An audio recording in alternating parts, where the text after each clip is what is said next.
Hi, and welcome to Clean Green Living. I'm Leslie Reichert, your host, and today we're going to be talking about floors. I don't know about you, but in my house, if my floors are dirty, the rest of the house looks awful. The flip side is, if I'm going to clean the floors, I can leave a lot of other stuff so I don't have to do it as well. It's kind of a nice system. So today I'm going to show you how to quick clean 4 different kind of floors. We're going to do a tile floor in the kitchen, hardwood floors, carpeting, and even a bathroom floor. I'm just going to show you how it's going to make it look really nice and clean easily. So my favorite tool is a microfiber mop. I don't know if you have one of these, but everybody seems to have a Swiffer mop. And they have these little punches in here. So instead of putting the Swiffer cover on there, we're going to use microfiber cloth. Now these are great because you can just pop them back in the wash and then you can use them over and over again. And literally you're just going to wrap your microfiber mop and punch it through in those little holes. And this is great. Microfiber is a wonderful tool to use. It doesn't even need much cleaner on it. And we're just going to punch that through. And look at that. Now you have a microfiber cover on your mop. All right? So this one is also designed to use Velcro though. So it has Velcro pieces on there. And it has 2 different kinds of covers. This is a soft cover, and this is really soft and gentle. This is great for hardwood floors, and that's what I would use if I were going to be cleaning my hardwood floors. The other cover though has these big loops on it, and this is great if you're doing tile or anything that's kind of dirty, because those loops actually go in and catch all the dirt for you. And again, it's really nice because if you have the real microfiber mop, it's all Velcro. You just stick that on and you're good to go. The nice thing is too, is you can mix up a couple of these. You put them in the sink with water and just leave them in there until you're ready for them. So when this gets dirty, you just rip it off, put the clean one on, and toss this one in the wash. It really prevents cross-contamination, so it's fabulous. Now, the other thing we're going to do is we're going to mix up a cleaner so that we can use it on the tile. And this is what I call bucketless mopping. You may have heard me talk about it before, but I want to go over it again and how it works. So we're going to make up a cleaner that we're going to use on the tile floor. And this, think of this as your bucket.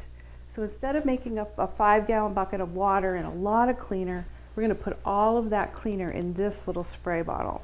And I'm starting off with vinegar. I'm just going to put half of the bottle with white distilled vinegar.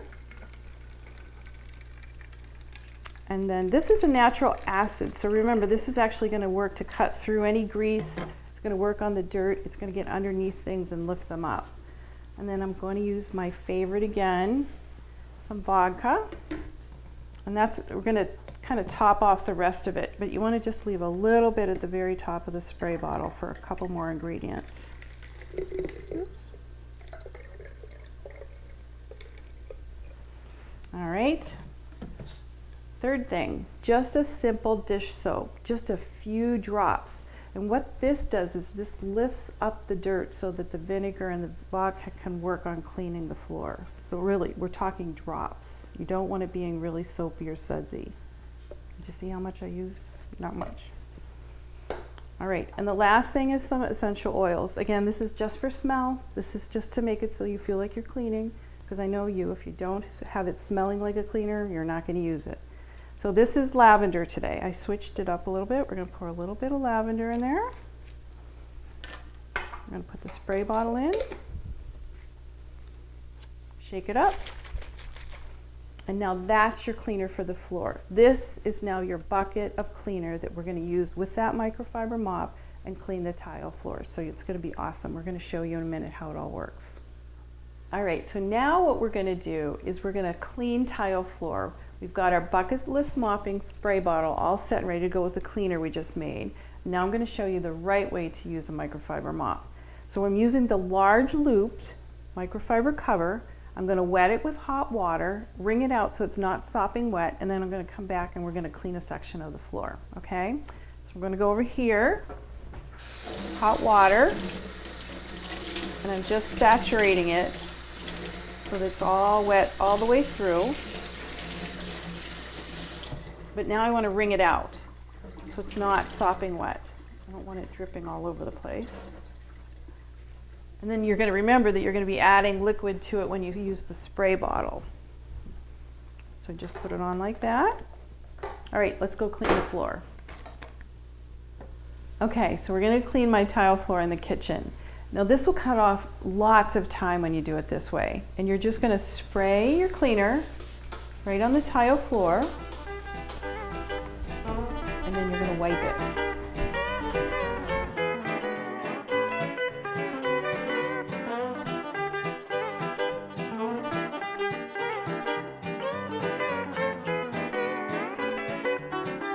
This is going to give you the look that made it look like you did it on your hands and knees, only you didn't. And it's going to dry really quick, so you won't get little feet all over it that's going to make it look muddy. Quick, easy, going to be done in about 3 minutes and you're out. So bucketless mopping actually came about when I was in the hospital with my mother.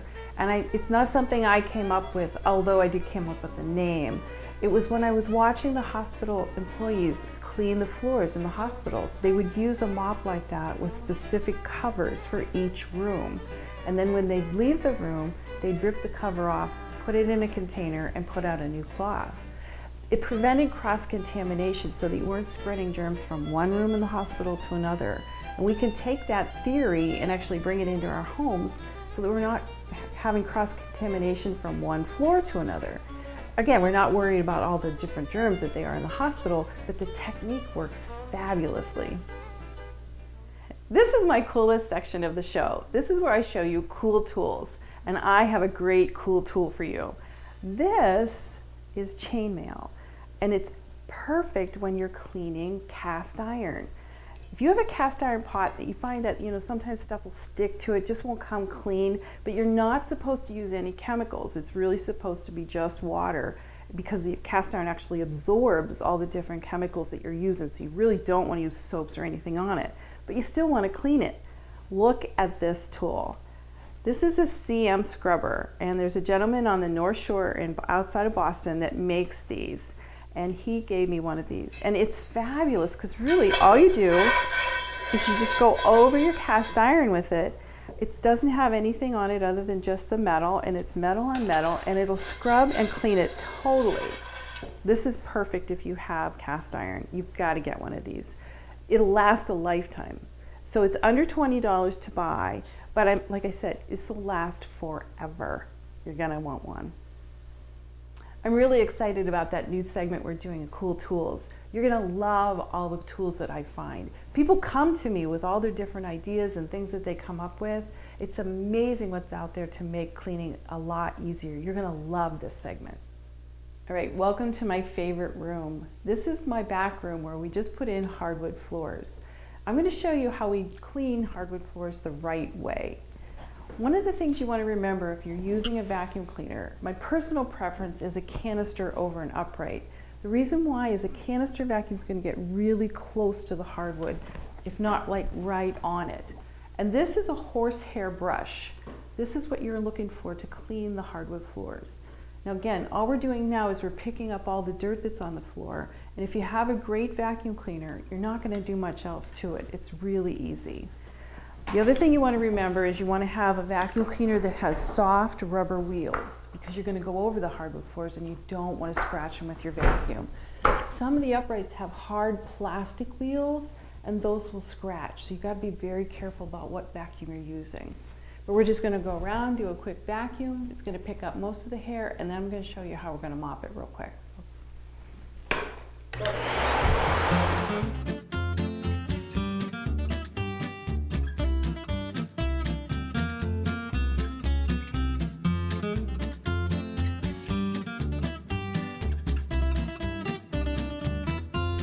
Okay, so now we've done a great job of vacuuming up all the big dirt, but we still need to go over the hardwood floors with a mop. You can dry mop it if you like, and if you don't have a microfiber mop, I'm going to show you that you can just use a sock on your little Swiffer mop. So just take the sock, put it on one side, and then take the other sock and put it on the other, and you've got yourself your own little dry mop. Okay, so that's a trick. But I'm going to use the soft cloth that I told you about before. And again, it's dry, so there's nothing on this. It's nice and clean and dry. I'm going to put it on. And I'm just going to use a spray bottle of water. There's nothing else in here but water, and we're going to go over the hardwood floors real quick. It's going to pick up all the dust and dirt, and it's going to leave the floors looking perfect.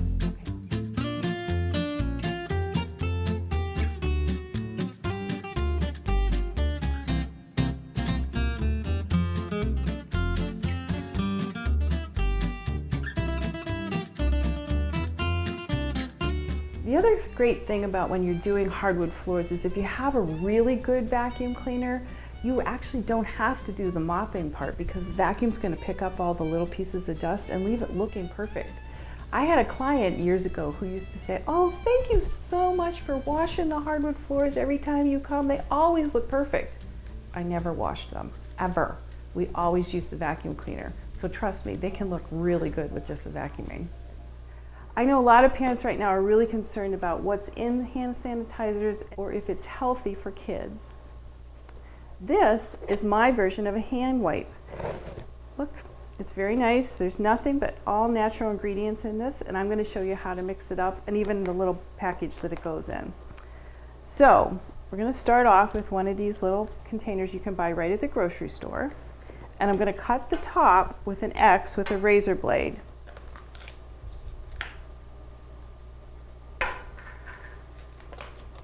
And you just put an X on the top, and it's going to work just like the little hand wipes that you can buy at the grocery store. See how that works? Okay. All right, so we're going to set that aside. The next thing we're going to do is we're going to use paper towels. Use a really high quality paper towel. Don't buy the cheap stuff for this. You can buy ones that they say microwavable. Those are pretty good. They hold up very well. And what you're going to do is you're going to just flip it back and forth, fan it. So I'll do a little section for you. Back and forth, back and forth. So it's kind of fanned, and that's how it's going to come out of the container. Now what I'm going to do next is I'm going to cut them in half. And I place them in a stack. I already cut some more up, so we're all ready to go with the paper towels. The third thing we're going to do is mix up the actual disinfectant or sanitizer, as we call it. And the first thing we're going to use is distilled white vinegar. Now, depending on how many paper towels you have in the container will depend on how much you're going to use, but we're going to put a cup in this one.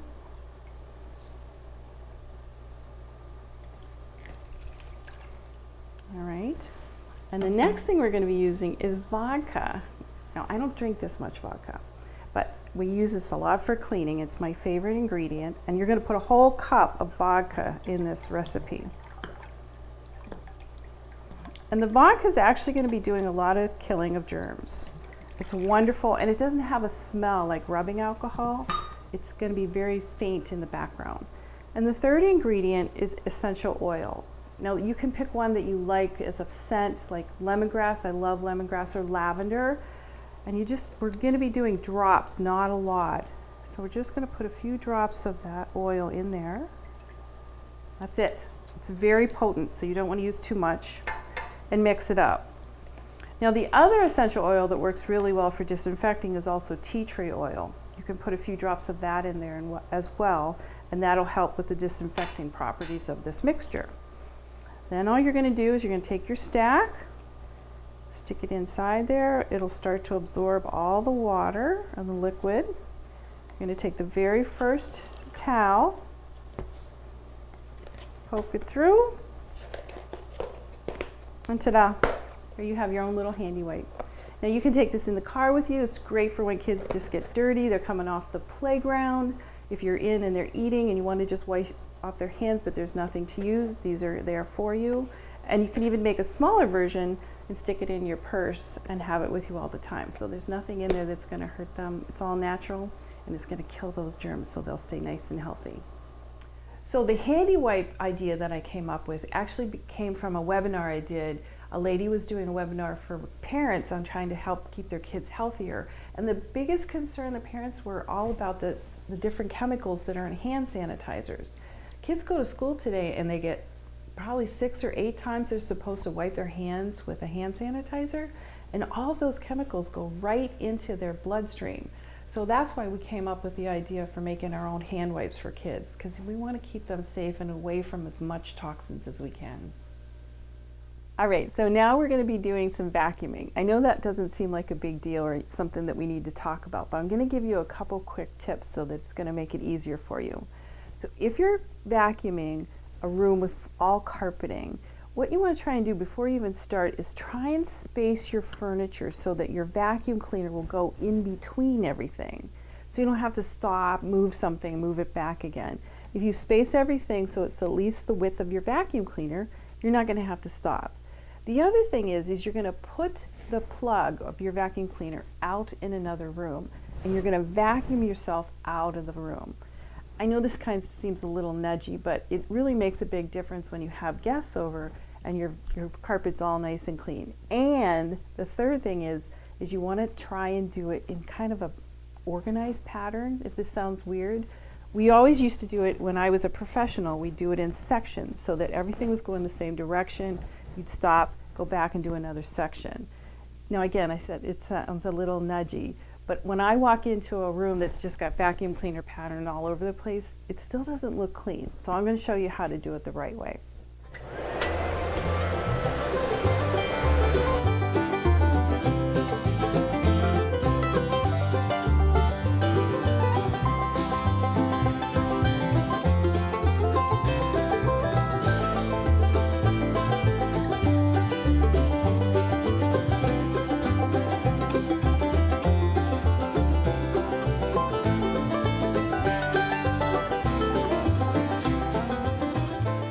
And like I said, remember, vacuum yourself out of the room. Everything will look really organized and pretty, and your guests will just be awed at your vacuuming, and they won't be looking at the dust. So when you talk about vacuum stories, so I cleaned for a living, and I cleaned a lot of houses. We did about 150 houses a week. But you would be surprised when I said I was a little nudgy about how my vacuuming works and how I did it in the pattern. I actually would have people that would have specific directions that they wanted us to vacuum in. And we had one lady who never wanted us to break the line when we did it, so we had to go all the way from one end of the room, all the way to the other, and then move the vacuum over and go up and back. It took us hours to do it her way. So when I say I'm a little nudgy, I am just a little. People are really nudgy sometimes about their vacuuming. One quick tip you can use that I've learned from carpet cleaners is that if you get a spot on your carpeting, just use club soda to clean it up. It cleans almost everything. I had a customer who had her carpet for 40 years. It looked absolutely perfect. There was not one stain on it, and the only thing she ever cleaned it with was club soda. All right, everybody hates bathrooms, I get it. But I'm going to show you a quick tip of something you can do every day that's going to make the floors look much cleaner than they are. And it's really simple. You can either just use a regular broom, or you can do an electric broom and go over the floor every day and pick up all the hair.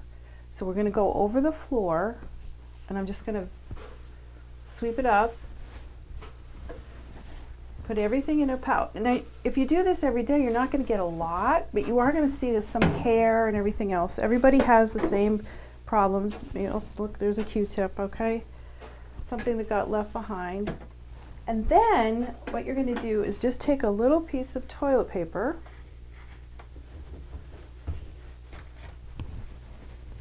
we're going to wet it so it's just damp because it's going to fall apart if you put too much water on it.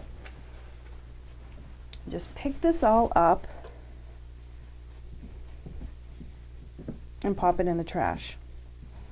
Do that every day. You're not going to be washing the floors every week. It'll be 2 weeks. So I'm saving you a little bit of time, and you're having a nice, clean looking floor every day. So today on Clean Green Living, we talked about how to do floors. We did a carpeting, we did hardwood floors, I showed you how to do tiles, and even a quick tip in the bathroom. The reason why we talked about floors is it's really important to try and keep all the toxins out of your home. And your floors really collect a lot of them. There's 3 simple things you can do to keep toxins down in your home.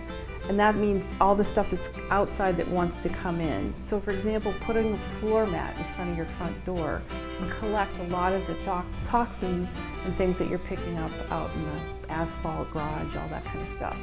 The other quick tip is to keep your windows cracked.